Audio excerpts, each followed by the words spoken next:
Welcome to Inside the Firm, a podcast dedicated to small business owners and hosted by entrepreneurs, Alex Gore and Lance Cayko.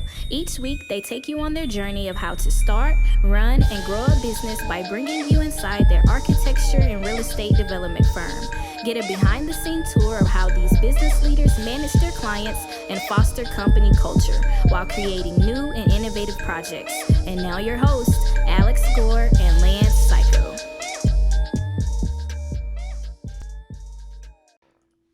Welcome to another edition of Inside the Firm. I'm Alex Vasectomy Gore. I'm here with Lance. Oh my God, you actually did that. Lance Regular Cayko. I no, I'm Lance Spellcheck. I'm going through right now on Alex's A.R.E. questions, and I am spell checking them. Lance spell checking Cayko. Yep. Excuse me. Speaking of, Can't believe you did it. I just had a vasectomy about a half hour ago. So Congratulations! People need to know that. Hey, you are inside the firm. You are here. It is okay. Everything is fine. We'll make it through. Nice. We got it. Congratulations. But if you want to do something better than that, go to RevitRocketship.com. Yeah. Yeah. There you can learn Revit. You can essentially up your skills, learn how to model, how to mimic construction, gain more responsibility so you gain more reward there. RevitRocketship.com. You know what else you need to check out that is much more appropriate to check out? that would be ARCAT. Go head over to arcat.com. Wow, do I not have the right read-up? What happened here? Dropping the ball. Wow, seriously, hang on one second. Let me get that up. I'm going to move over to Pella Luxury. While I try to find that, that was a struggle. Why did that not come up in the right way? Hang on here. We're going to start the reads over. Now all of a sudden, Revit's opening up. Lance, cut that. Experience a collection of brands that brings your creative vision to life. The luxury division of Pella is a world-class collection of brands, including Duratherm, Riley, Bonelli, all pioneers of industry who provide window and door solutions to discerning architects, the building industry, and beyond. During this new year, we know how important it is to step back and spend time in gratitude. We appreciate all our clients trusting us with their projects in a record-breaking year. We are excited and ready to take on the new year in 2023. The luxury division of Pella doesn't push beyond the limits. They set them. Explore PellaLuxury.com/the firm today. That's PellaLuxury.com/the firm today. Check them out. They help us out, so you should help them out. I'm just going to pull up an old ARCAT podcast. Here we go. Have you been to arcat.com recently? The number one most used website for finding building product information has a new look. ARCAT has updated their site to get you the data they want that much faster. The search now allows you to choose what kind of information you want, like CAD, BIM, or specs, and only get the results with that data. ARCAT is also consistently fine-tuning their search engine, to make sure you keep getting the information you ask for. Of course, it's still free and requires no registration or login. If you need building product information and haven't used ARCAT recently, or have never tried ARCAT, head over to arcat.com and try it out. You'll be glad you did. That's ARCAT.com. Al, Vasectomy Gore, back to you. Thank you for that. In case you're reading 7 Habits with us, we just finished Be Proactive. One of the main takeaways from there's a bunch, is your circle of concern and your circle of influence. And a lot of people get caught up, especially those on Twitter, which is me, everyone else, about your circle of concern, which you have no circle of influence about. Ooh, so important. So if you focus on your circle of influence, you'll have a more productive, happy life than worrying about the circle of concern that you have no influence on. That being said, there was a lot more in that chapter. Next week, we'll be reading the next chapter, which is Begin with the End in Mind. But news first. Let's go to this. Did you hear about Google Alphabet? The layoffs, yeah. 12,000 this morning? 12,000 this morning. Yep. That's huge. huge. Which is a lot. It's 6% of their workforce. Mm-hmm. And what I wanted to bring up, actually, Lance, can you plug me in? I can plug myself. Plug yourself in there, Mr. Gore. He's plugging in. I think you're just on the side, bud. No problem. Yep. We're rolling. And basically, they said the same excuse as before was we hired too fast. and now we need to cut. The thing I wanted to talk about, and I maybe won't be able to find it in the article. Hold on. The 5% of Microsoft this week said 5%. Oh, I wonder if that's the same. So, like, do you have any idea what percentage is? It's 6%. That's what I said. Oh, they're sorry, doing okay. 6%. Yeah. Okay. So, the CEO, look here, said he took full responsibility. Yeah. I'm so confused. Do I not know what that means? What, like? Alphabet faced a, quote, different economic reality, quote, from the last 2 years when it rapidly expanded headcount, decisions for which Paul Pitchy said he took full responsibility. Right? So I'm so glad. I looked down in the comments and people were saying, like, we're echoing the statement, like, oh, are you going to give up your bonus this year? Are you going to give up your bonus last year? Like, what does full responsibility mean? Like, you always hear this, like, I take full responsibilities. Then yeah, but I think he was being specific about the layoffs. Now, I guess if I had to be autistic about it, which I slightly am, is I would say full and comprehensive responsibility. So, Lance, let's say you're not a contractor, you're just Lance, All right? right, just me. Yep. Let's say you come over and you or your kids break my window. Yep. And you say, hey, I take full responsibility for that. Yeah. Do you say comprehensive? Do you either then just walk away and say, hey, thanks for having us over, I took full responsibility, or do you say, like, okay, I'm going to go buy a window, fix a window, have someone install it. This is my responsibility. I'll keep you posted. Which one is full responsibility? The latter. So what does it mean when CEOs say the latter? But again, that's for that specific window, right? Yeah. I'm sorry to not totally just keep this little segment running smoothly. But like, no, that's why I want to know. Like, are me and these other people just baffled by this word? You guys are having like a case of me, and I'm having a case of me in the opposite, and that is like, so I think he means full responsibility in the specific sense of I take full responsibility for hiring too many people, and now I'm taking full responsibility for having to lay all these people off. Done. Period. End of story. So it's a responsibility in the sense of I hired them, now I fire them. Yeah. And that's okay. But period. Like, full stop. That's as far as he took it. Everybody else, obviously, rightly so, is, I used to be this huge proponent for capitalism. And at the end of the day, it's just so crony. And, like, then I see what happens when things go unchecked. And I got to say, like, there's got to be some, like, how much money do people really need? You know, you look at these tech moguls, and I'm really frustrated with the whole situation. It's like, you look at the positives and the negatives, right? So, like, Elon's taken over Twitter. It's been a lot better for free speech. It's still got a long ways to go. There's all kinds of leaks that are coming out that are just exposing all kinds of stuff that me and a lot of people I know and talk with a lot that was true, and that we were literally banned from social media for saying certain stuff. But you look at, so like, I can't make a bad argument for Twitter at this point because Elon took it over. But let's say he didn't take it over, and it would have continued down the trajectory it was. It's doing more harm than good.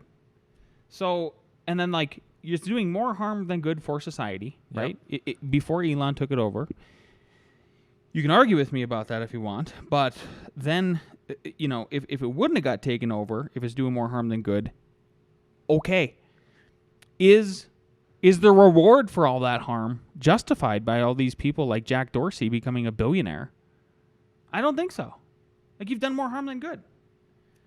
So I get where what I'm trying to do is I'm trying to come to your side and the side of Octotrader, Chucky Y, GOP kleptocracy, Citizen K, all these people in the comments, these randos. Besides this guy. Who are mad about, okay, what about your bonuses? What about your golden parachutes? Because you see this over and over and over again. Yeah. And that's where, like, it's a tricky balance between free market, between regulating capitalism to the point where it doesn't hurt society. Because I'm not convinced that now, after we've seen the tech censorship happen, that we don't need to somehow intervene with these people.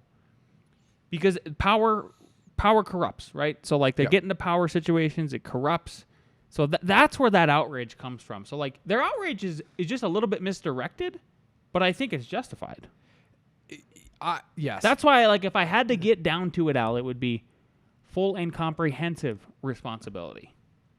Sure. And to be extremely clear, I'm not saying they shouldn't lay off. I'm not saying it's bad to lay off. I'm not even saying the way that they're laying off should be changed. Like, they might be, I think they're still get paid for 6 months. Like, the benefit packages that they get in techs are far beyond those if you're a healthcare worker, if you're a blue-collar worker. Especially if you're a blue-collar. You're Especially if you're the one keeping civilization going. My gosh. Far, far, far, far beyond. Unreal. So I'm not saying that it's unfair to the people being laid off. I don't know. I'm not making a judgment on that. I'm just making a judgment on there seems to be what people understand the word responsibility means and what CEOs do when they say it. So one person commented, as a member of senior management at a Fortune 500 company, I can tell you firsthand that it's a gut-wrenching experience to plan and execute mass layoffs. As someone that's been laid off, it hurts more to get laid off than to plan a layoff. I mean, I've done both. I have done both. It is worse to be laid off than to lay off someone. I agree. It is by just like 1/10 of a point, but it's not much. Like, I think the pain is felt equally in a weird different way, right? It's sort of like when you lay people off, you have this. Here's what I would say. Here's the way I would describe it. Not that anybody asked, but here I am. I think you have a very guilty feeling about, like, and then you question, okay, should I not have hired that person? Like, where did I go wrong? Was it them? Was it me? That's where that comes from. And then, like, but when getting laid off, it's almost like the pain and the anger happen. I guess as long as it's extended and as deep as the pain is, then the opposite happens. For me, anyway, it was like then the opposite of that was anger and a big chip on your shoulder. Still got it a little bit. I was going to say, you getting laid off has more of a chip and is manifested in more than you laying off people. Yeah. Yeah. For exactly. Sure. So there you go. Maybe the cut is just way deeper and longer and extended. Yeah. Yeah. So I'd agree then. Maybe it's not 1/10. Maybe it is by like a certain fold. Just had to talk through it, I guess. Yep. About it. Exactly. Yeah. Either way, I hope nobody's on. I mean, it is what it is if you end up having to do stuff like that. Like, this is part of business. I'm not even saying it's wrong. I'm only arguing about that one. You know what? If you're a new listener, if you're a new listener listening to this show for the very first time, we did a really good episode where we had to lay somebody off once. We had to fire them, and it's called "Hire Slow, Fire Fast." Check that out. You'll hear it like the next day. It was like sort of the next day sort of thing. Like, we couldn't be more candid. Yep. So just to give a little bit of context, here are the layoffs. Yep, they added this. Wow, this is huge. huge. There's Google. This is on trueup.io/layoffs, huh? This is basically a year. Wow, tech, you are getting wrecked. This is this month 72,000. You got to wonder. 72,000. That's just think if 72,000 people got laid off in Colorado. The whole city of Longmont. Actually, more than the city of Longmont because we have 90,000 people. Kids don't work. Kids don't work. All of that. You're single talking households. You're talking income. Boulder County got laid off. Yeah, that's the way to think about it. Because like in Boulder County, I think it's 400,000 people live here. Yep, that's insane now. So here's a chart. In February, it was about 6,000 Peloton. 8,000 in March, better. Unbelievable. Getter. What's the blackout? Is that what just carries over? I think it's just like people whatever company. Okay. XYZtech.com. Yeah. Twitter has some. Meta. So like Meta's was 11,000. Microsoft was 10,000. Google was 12,000. Amazon was 18,000. So knowing all that, this relates to the economy and what you're doing. Let's go to the Fed, Lance. Look, and stocks are up. Stocks are up. Well, you know what? That one thing that it always shows is like even. Sorry to interrupt here, but like with this, we're laughing about stocks are up, but like it kind of makes sense actually, right? I mean, if companies are making good decisions, in theory, if they're cutting the fat. Exactly. That's why I'm not arguing with the decision or anything like that. Yep. To be clear, he was being autistic about the verbiage, right? Yeah. And I was in the opposite. Yep. Okay. Fed to deliver 225 basis point hikes in Q1. So this is from a Reuters poll from economists. That's So getting better. my thought would that was they would still do a 0.5 and then another 0.5. What economists who follow this more than my guessing are saying it's going to go down to 0.2 and 0.2. I'm glad you brought this up today, because this article was published on January 19th, so what day after we're recording? Yep. Day before, sorry. Yep. So at the end of this month comes another meeting, and then probably a month after that. This will be good for money supply and all that. I don't know. It depends on who you believe in, who you're looking at. Elon Musk says like, hey, deflation is going to be a big problem. Because if they overcorrect. Overcorrect. And like, Nick, if you're listening to this show, you know that's one of your big insights for life in general, is like, as a society, constantly overcorrecting. Yep. And we just keep doing this seesaw. And so like that is a genuine concern. If they overcorrect, then all of a sudden they're going to push prices too far, too fast. And then what do you do?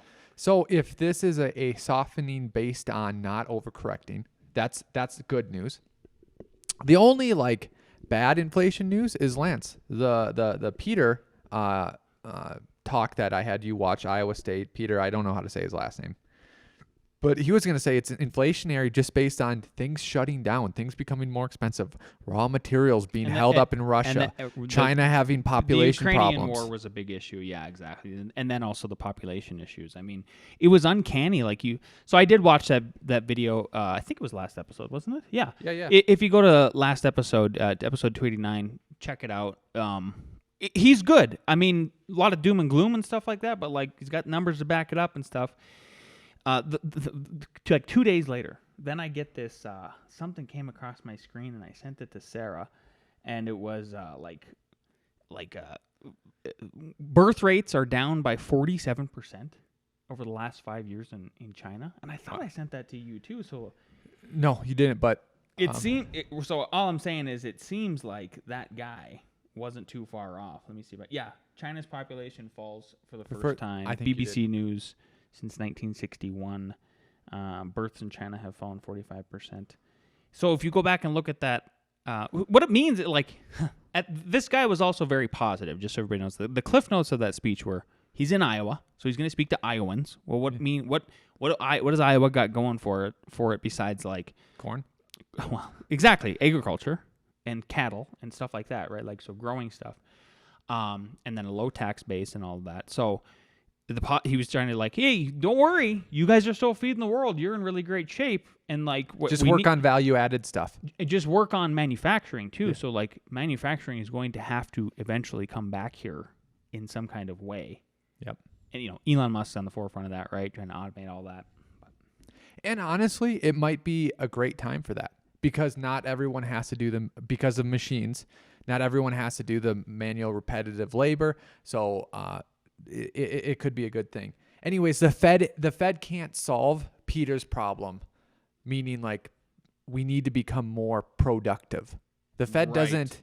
The Fed has no switch for making people more productive. And that's the main issue too. So while we can sit here and belie the Fed or get angry or get happy, you got to take responsibility for yourself. And if you keep increasing your productivity, that's the best you can do. Exactly. Yeah, very good.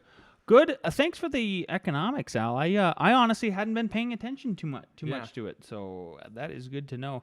I guess one little anecdote I'll add before we switch into our next little segment here. Could you plug me in now, Al? Yep, coming in. I'm right in the back there, and it is. I have seen. So there was probably at least a dozen leads that I chased with F9 over here, right after the new year.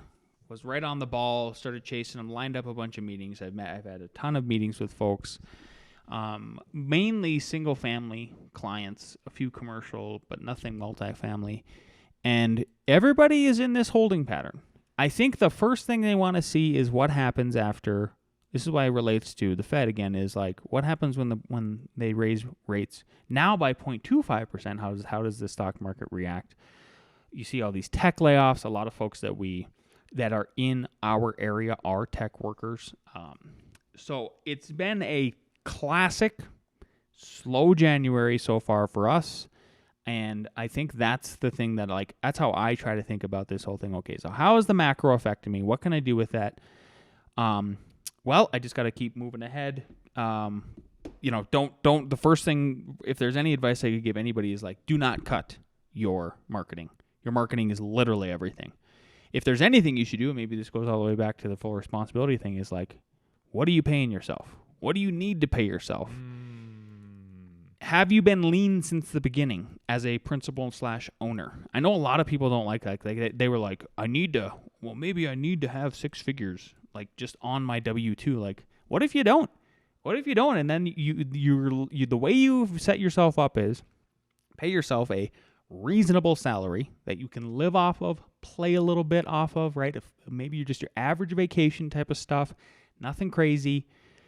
And then when you have a bumper year, then take giant dividends. Take huge dividends. Yep. Right? Make that happen.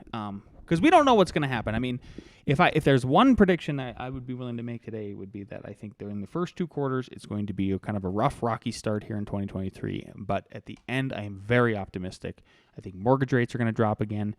We just had Nathan Graybow in the office, who is our one of our roofing subcontractors, and he's a well-to-do young guy, 26, owned his house since 20, happily married.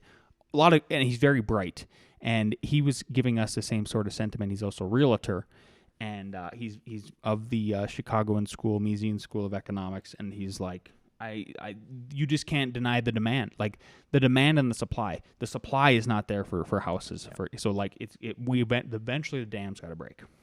Yep. Okay, what do we got next? I've got the title of this show is "You Might Be a Millennial Architect If." I changed the title, but anyways, the segment still stands. Oh, we already got a card for it. All right. You can request a new one for Kalen. I don't care. Will do. Anyway, I haven't cut this yet. We're still recording. So, our good friend Tyler Suomala, are you seeing that? That's hilarious. Hilarious. Yeah, scroll down. I got a different one, but same picture. You can look at it. You might be a millennial architect if you can relate to these 5 points, not Le Corbusier's, but more on those later. You'll find yourself in good company by our good friend Tyler Suomala. Please check him out on LinkedIn. I love that man. He is killing it over there. And by the way, check this out. If you're watching on YouTube, look at our little Google ad. How I was just preaching about marketing. Do you see the one on mine? And Al has a different Google ad Of ours. for F9 Productions with our awesome house, Eastwatch. So we are not stopping advertising. We are following the fundamentals. Okay, back to the article here. Tyler Suomala is an architectie and a business development professional at Monograph. He helps architects better communicate their value through his fun and popular weekly newsletter, Tyler Tactics, for daily humor and helpful hints. Connect with Tyler on LinkedIn, like I was telling you guys. So this article is from Architizer. Dust off your Furby, he says. Ask your mom to mail your cargo pants. Replace the batteries of your Tamagotchi. It's time to take a long, hard look in the rearview mirror. But first, close your eyes. Imagine yourself back at the studio. Take a deep breath and embrace the omnipresent laser cutting fumes. Boy, that does bring back memories. Hear the sound of your hardened finger pads as you tap them on your cutting mat. See the insane amounts of cardboard, chipboard, and every other type of board that litter the floors and desks. If you find yourself in a familiar place, then you're off to a good start.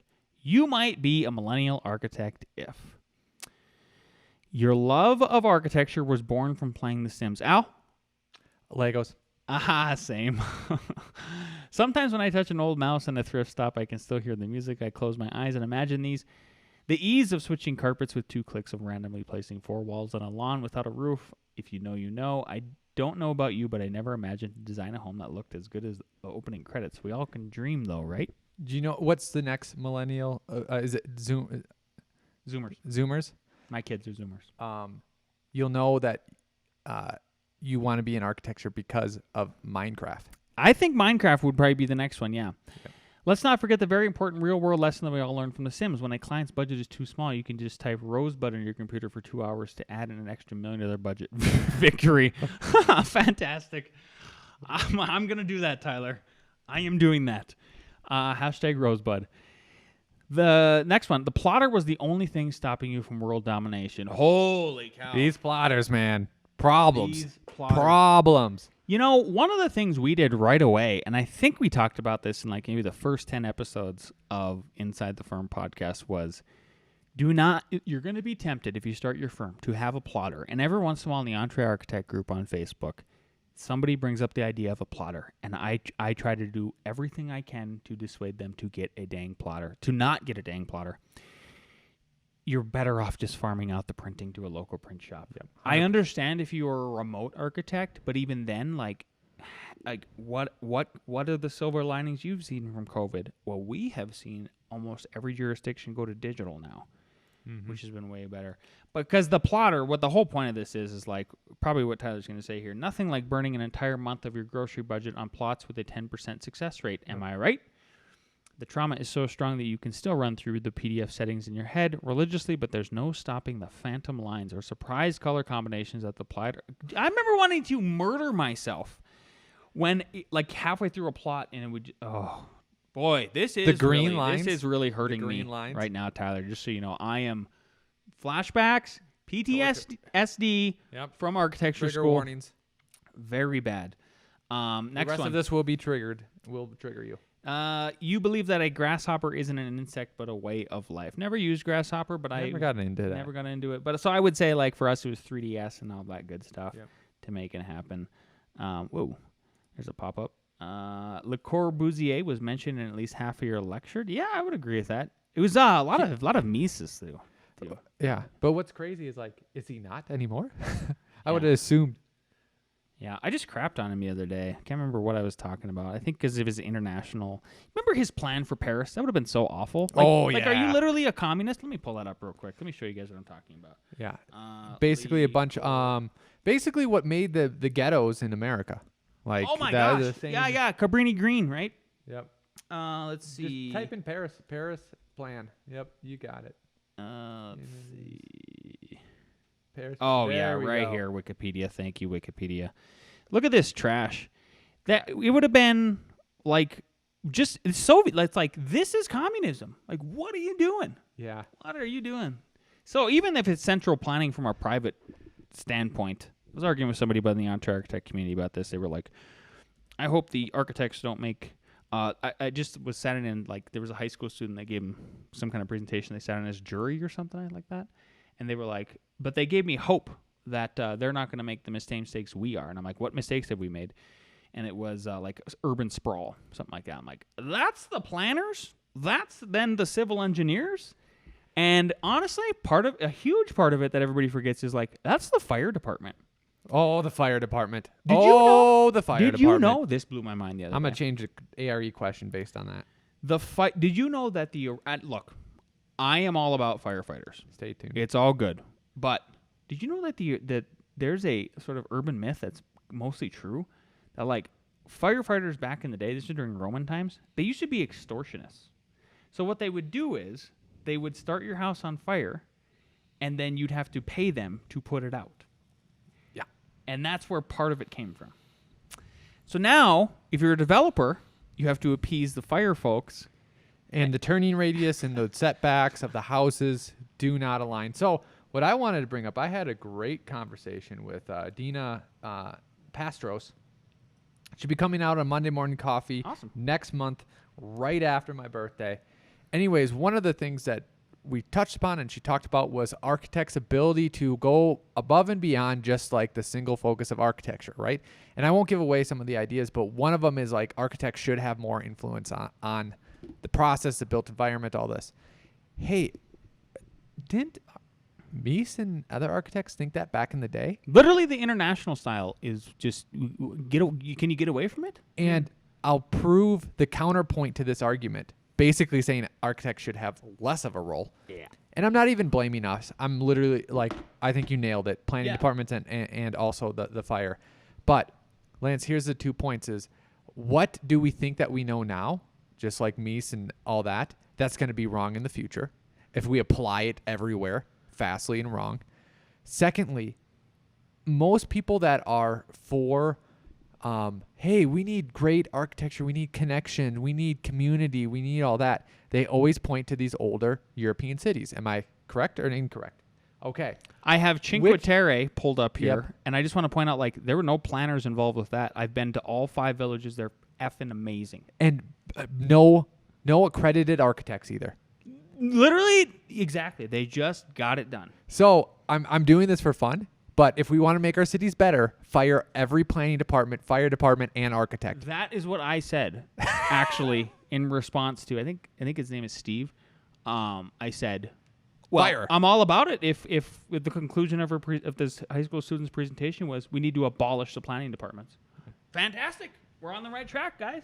We are on the right track. Yeah. Because you know what would happen? That one. Let's say you abolished. This is my prediction. 'Kay. Let's say you just tested it out.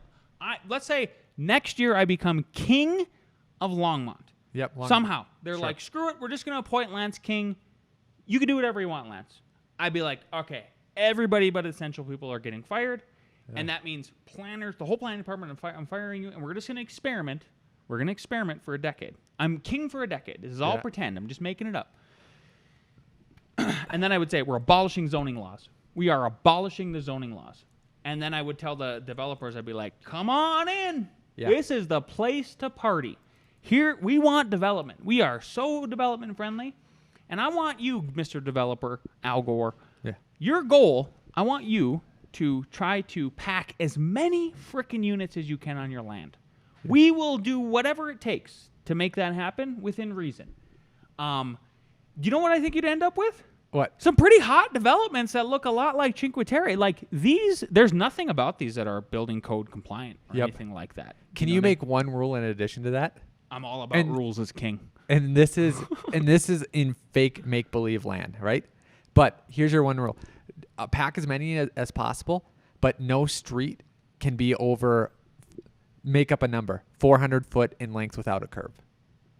So like you have to have, because if you really want these intricate cities with curves and characters, that's the only rule you need in this fake world that you live in. Yeah. Exactly. Sorry, distracted slightly with this stupid flood. Yeah. Okay, what do we got next? Okay, let's bring down the team for A.R.E. Jeopardy. Ready? Sure, we can do it.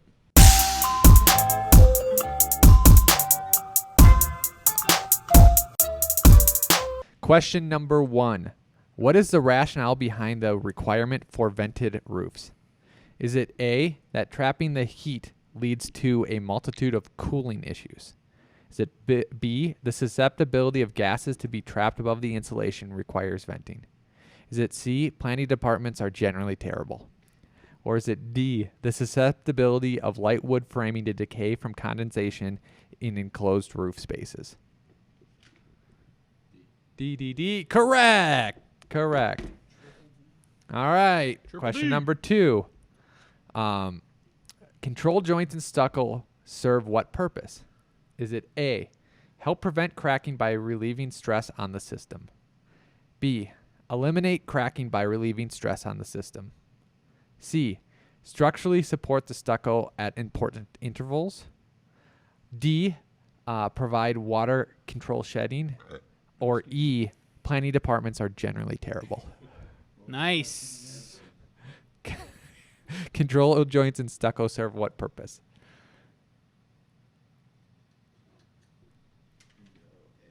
A. All correct. They're all at 100%. You got to stump 'em. Mine are stumpy. Number 3, what is the most common form of purchase for land? A, balloon loan. B, cash. C, 30-year mortgage. D, 15-year mortgage. Yep, I heard that groan. That's what I wanted. Yeah, That's what I was going after. for. You have A, you went D, you went C. Correct answer is B. People usually buy it with cash. What is the most common form of loan for land purchases? So you can do the loans, but what is the most common form of loan for land purchases? Typically, is it A, 3-year balloon loan, B, 15-year mortgage, C, 30-year mortgage, or D, no specifics, just a mortgage?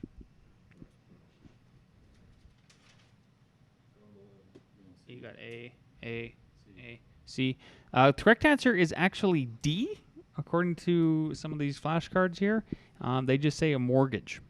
Huh. Just no specifics, just a mortgage. Yep. Okay. So- How many correct? 2, 2, 2. Oh, come on.